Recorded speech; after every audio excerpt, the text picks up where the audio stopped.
Now your forecast first, sponsored by Peoria Siding and Window.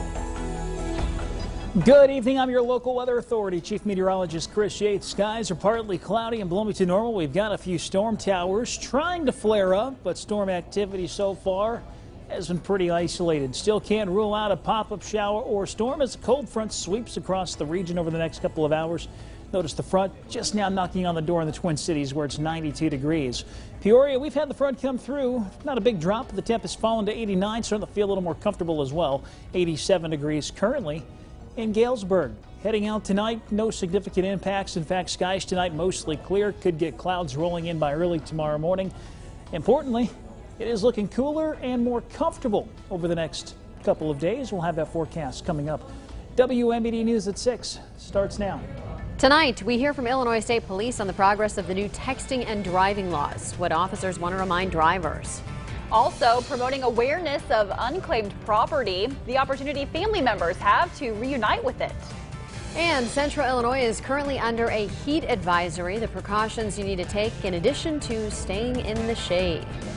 Good evening and thank you for watching. I'm Lauren Langer. And I'm Rebecca Brumfield. Now, one person is dead after a fiery crash between two semi-trucks on I-74 near Goodfield. Traffic is being diverted off of the eastbound lanes at that Goodfield exit and the westbound lanes at the Mitsubishi exit.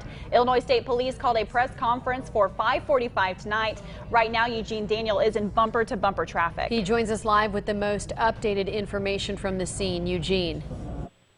Yeah, Lauren and Rebecca, we're trying to get to that press conference right now, but as you said, this traffic is absolutely almost at a standstill, and we're not even on the interstate.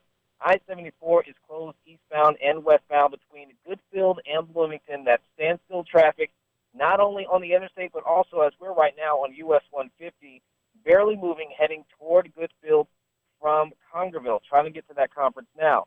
Now, State Police say the two semis collided on 74 eastbound around 2:30 this afternoon. Both of those caught fire. This happened after one of those broke down and the other collided with it as it was trying to pass. We know at least one person has died from that crash at this point.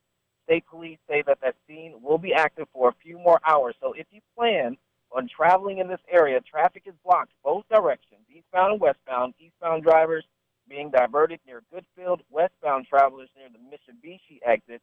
And at one point, just to give you a little bit of what it's like out here, we saw drivers who have been stranded, they said, for about 2.5 hours, helping each other out of their cars, turn back on the wrong side of the interstate just so that they can try to get out from a place they've been stuck in for quite some time. So you definitely want to try to avoid that stretch on I-74 for right now. And, of course, when we get more information, we'll bring it to you.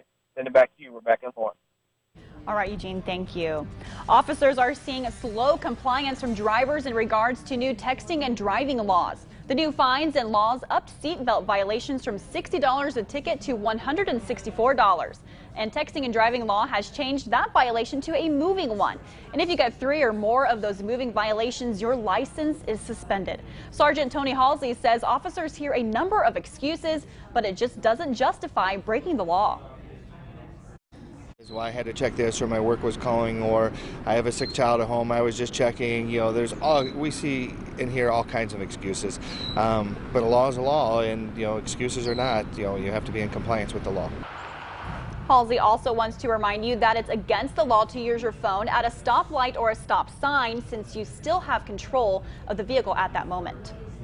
The 4th of July marked Peoria's 13th homicide this year. Robert Pirtle died after an early morning shooting. Rosario Dominguez joins us to tell us what police are doing to help solve this case. Rosario. Almost a week later, and police still have questions on the shooting death of Robert Pirtle. On 4th of July, the 2200 block of Wiswall, Peoria police officers, Crime Stoppers, and member of PCAF spent this morning canvassing the area to try and find answers that they're asking neighbors if they saw or heard anything that can lead to finding the person responsible of the death of 30-year-old Robert Pirtle. Police say that people have been very receptive to this method.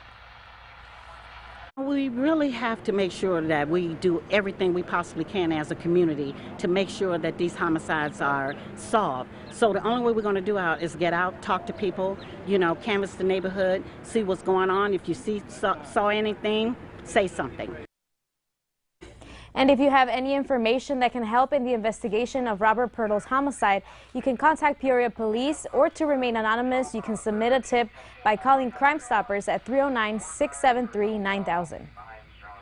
All right, Rosario, thank you. Well, there is still a little over 234,000 properties unclaimed in the Peoria County area. We're teaming up with the State Treasurer's Office to reunite you with some of that unclaimed property. That's right. State Treasurer Michael Frericks joins us now with more details on the iCash program. We are excited. The phone's been ringing off the hook. We think we've returned over $50,000 already in the first 2 hours and hoping to return thousands more to your viewers. Boy, that's great. So it is off to a great start. Tell us a little bit about the program and how it works. The money comes in, it's money that's been held by a company or a bank that belongs to Illinois citizens. It's our job to get it back to them, to get it in their hands, because we know that when we put more money into your viewers' hands here around the Peoria area, and they spend it at local restaurants or local businesses, it does a lot more good stimulating the economy than it does sitting in a bank account in Springfield. Absolutely. And you know, what information do people need to have when they do call in? So when they call in, they give you the names, previous address where they've lived, a social security number so we can check and verify it's them. But when they call in, they can also check for their family members. Because we'd love, if we don't have money for you, maybe we have some family members. We find about 1 in 4 people who check our website find we have something that belongs to them, and the average amount last year was over $1,000. That was what I was going to ask. Is there any notable number, someone who got very excited, anything that stands out in your mind, a story? Now, not tonight, but we did find someone who, through their family, were owed over $1 million from our website. So I won't guarantee you that we have $1 million for your viewers, but if they don't call in, if they don't go to our website and check, we will not send them a check. Okay. All Absolutely. right. And then just one last question, Mr. Frericks, why is it important to get this money back to the people of Illinois? Because it's my job. Because getting it belongs to them, but putting it in their hands where they can invest it or spend it does more good for our economy than it does sitting in a bank account.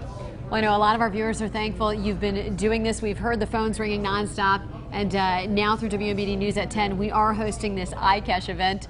Again, the number on your screen, 309-688-2022. People on the phones will ask you for some of that information, and we'll be able to tell you if the state has any or property or money that you may be owed.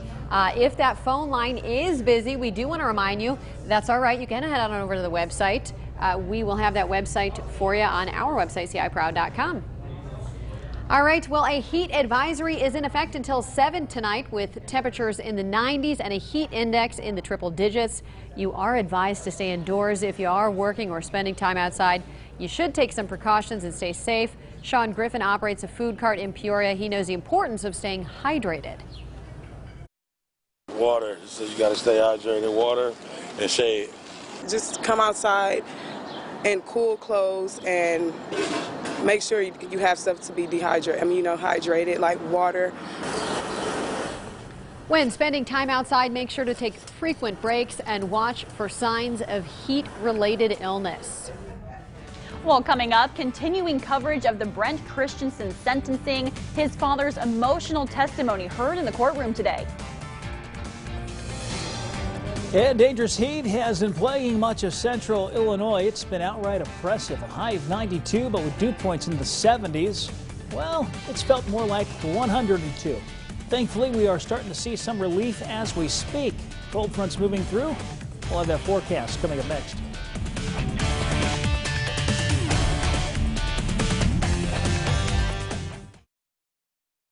On WMBD.